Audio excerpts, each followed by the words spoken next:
Jinwoo mulai teringat lagi saat ia pernah diberitahu tentang lizards, mereka hunter yang sering berbuat kriminal di dalam dungeon, dan harus dihindari terutama hunter lemah seperti Jinwoo.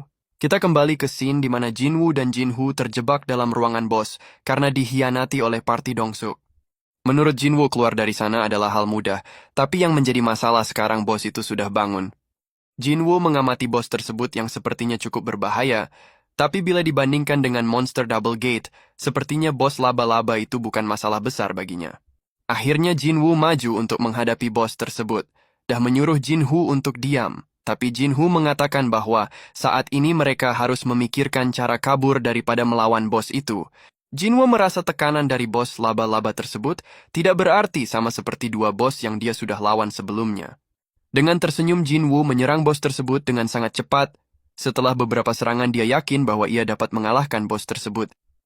Apakah Jinwoo dan Jinhoo dapat mengalahkan bos laba-laba dan keluar dengan selamat? Berlanjut ke part selanjutnya. Arise. Jinho kaget melihat pergerakan Jinwoo yang tidak sesuai dengan ranknya, dan beranggapan bahwa Jinwoo adalah seorang ranker palsu. Menurut Jinhoo, ranker palsu adalah seorang psikopat yang memanipulasi rank aslinya dan berbahaya. Tanpa sadar Jinwoo telah melawan bos itu hampir 10 menit dan mulai kelelahan.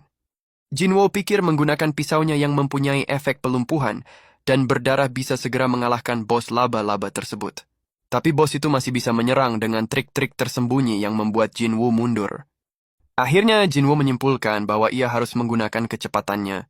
Dengan aktifnya skill kecepatan, Jinwoo menyerang lagi bos dan berhasil mengincar titik lemah mata bos tersebut. Akhirnya dengan aktifnya efek pisaunya Jinwoo, laba-laba tersebut akhirnya dikalahkan. Jinho yang melihat Jinwoo seorang diri mengalahkan bos laba-laba langsung berubah menjadi sopan sekali kepada Jinwoo. Tiba-tiba ada ledakan dari pintu masuk, dan muncul bayangan beberapa orang. Siapakah mereka? Ternyata yang muncul adalah Dongsuk beserta partinya. Mereka tidak menyangka bahwa Jinhoo dan Jinwoo mengalahkan bos itu, dan selamat. Dongsuk mengira Jinhoo membunuh bos karena equipmentnya yang bagus, dan ia seorang anak dari keluarga konglomerat, karena itu ia mencoba merekrut Jinhoo dan menyuruhnya untuk membunuh Jinwoo. Tapi siapa sangka, Jinhoo malah berpihak kepada Jinwoo yang membuat Dongsuk kesal. Tiba-tiba muncul misi untuk Jinwoo. Sebelum Jinwoo sempat mencerna apa yang terjadi, seorang Mege menghantam Jinwoo dengan skillnya. Jinwoo akhirnya sadar yang terpenting dalam dungeon adalah keselamatan dirinya di atas segalanya. Sistem menganggap mereka adalah musuh yang harus dibunuh. Tanpa ragu Jinwoo bangkit dah bersiap melawan mereka. Tiba-tiba seseorang maju dengan gaya meremehkan Jinwoo dan hasilnya kepalanya terpenggal tanpa ia sadari. Apakah Jinwoo dapat mengalahkan party Dongsuk dan keluar dengan selamat? Pertumpahan darah sudah terjadi, tidak ada lagi kata untuk mundur. Mage langsung menyerang Jinwoo dengan skillnya. Dengan cepat Jinwoo menghindar dan langsung membunuhnya. Melihat Mage itu mati, partinya langsung menyerang Jinwoo beramai-ramai.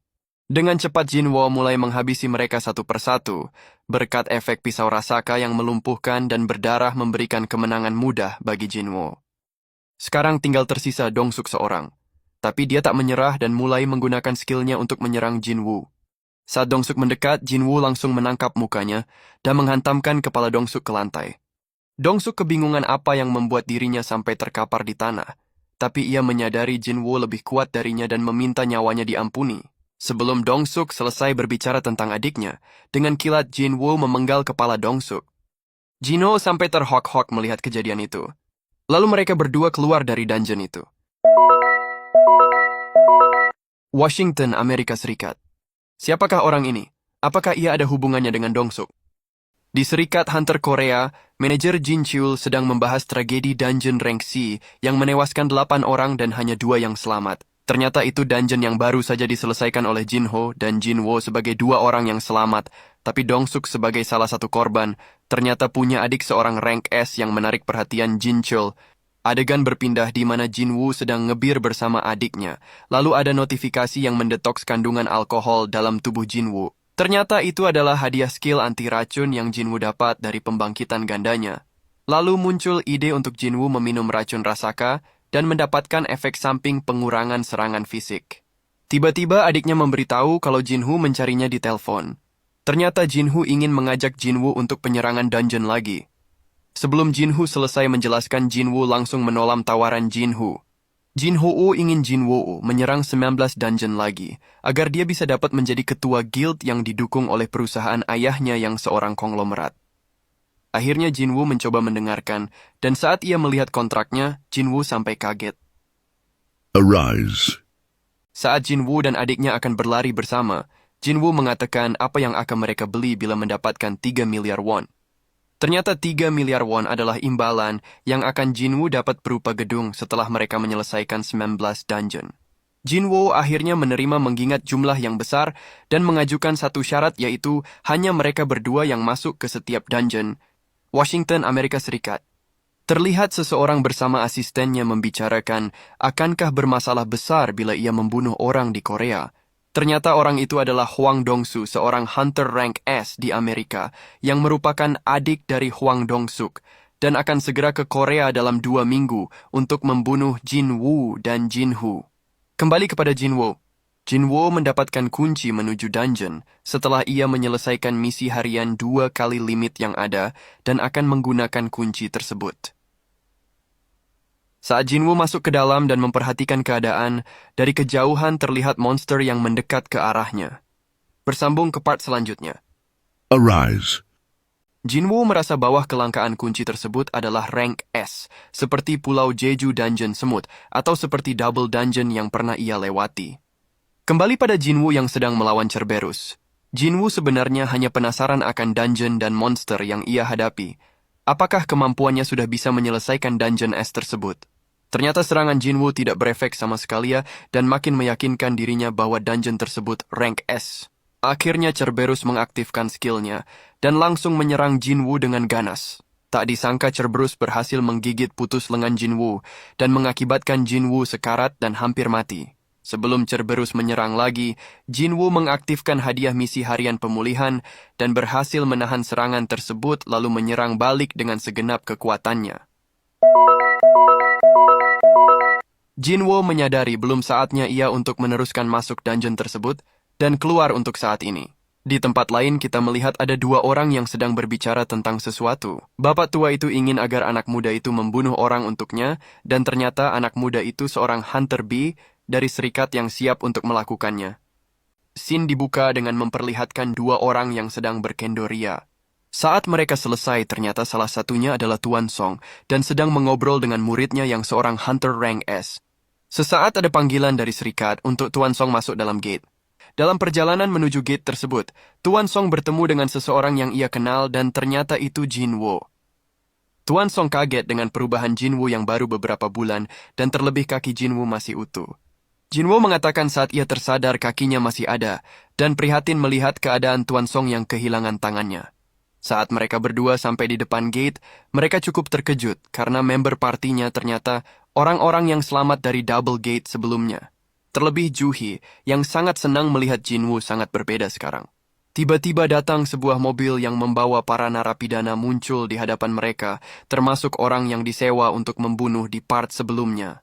Parti Tuan Song cukup resah melihat hal itu, tapi pengawas memberitahukan bahwa mereka tidak perlu khawatir karena yang menjaga narapidana tersebut seorang Hunter Rank B. Jin Woo yang nalurinya merasa kurang enak memberitahu Juhi untuk mundur tapi ia tetap memaksa ikut. Apakah Jin Woo dan lainnya akan baik-baik saja bersama narapidana dan psikopat itu? Bersambung ke part selanjutnya. Ternyata Dungeon Goblin yang mereka serang. Para napi dengan mudahnya membunuh goblin-goblin itu. Dan Tuan Song juga tidak mau kalah, unjuk kebolehannya dengan mengeluarkan skill areanya. Setelah selesai, Tuan Song dan Juhi cukup kagum dengan Jin Woo yang tanpa terluka dan dengan mudah mengalahkan goblin. Sesampainya mereka di jalan bercabang, psikopat itu menyarankan membagi 3 grup agar cepat selesai dan Jin Woo dengan nalurinya memilih jalan kiri karena ia ingin menghabisi bosnya sendiri. Grup psikopat tentu dengan mudah menghabisi goblin, dan mereka bersantai mengobrol tentang goblin. Entah apa maksud psikopat itu mengatakan sebuah skenario mereka diserang ratusan goblin, apakah psikopat itu ada maksud lain? Di sisi lain, grup Tuan Kim tampak sudah selesai dengan jalurnya, dan sambil mengobrol Tuan Kim berencana meminta maaf kepada Jin Woo soal kejadian di Double Gate, tapi sesampainya mereka di persimpangan Tuan Kim tampak kaget. Apa yang sebenarnya terjadi? Terlihat psikopat itu sudah membunuh 2 napi dan segera menghabisi sisanya. Sesaat Jin Woo mendengar teriakan dan niat membunuh, ia dan lainnya bergegas menghampiri. Tapi tak disangka psikopat itu menyerang Juhi dan Jinwoo berhasil menahannya. Psikopat itu mengungkapkan bahwa ia akan membunuh grup Tuan Song sama seperti mereka yang sudah mati di belakangnya. Tiba-tiba perhatian Jinwoo teralihkan melihat Tuan Kim yang sudah duduk bersimbah darah dan langsung menyuruh Juhi segera nge-heal Tuan Kim. Tapi Tuan Kim mengatakan ia sudah tak mungkin selamat karena ia kehilangan banyak darah dan hanya ingin meminta maaf kepada Jinwoo. Setelah Tuan Kim mengungkapkan permintaan maafnya, ia meninggal.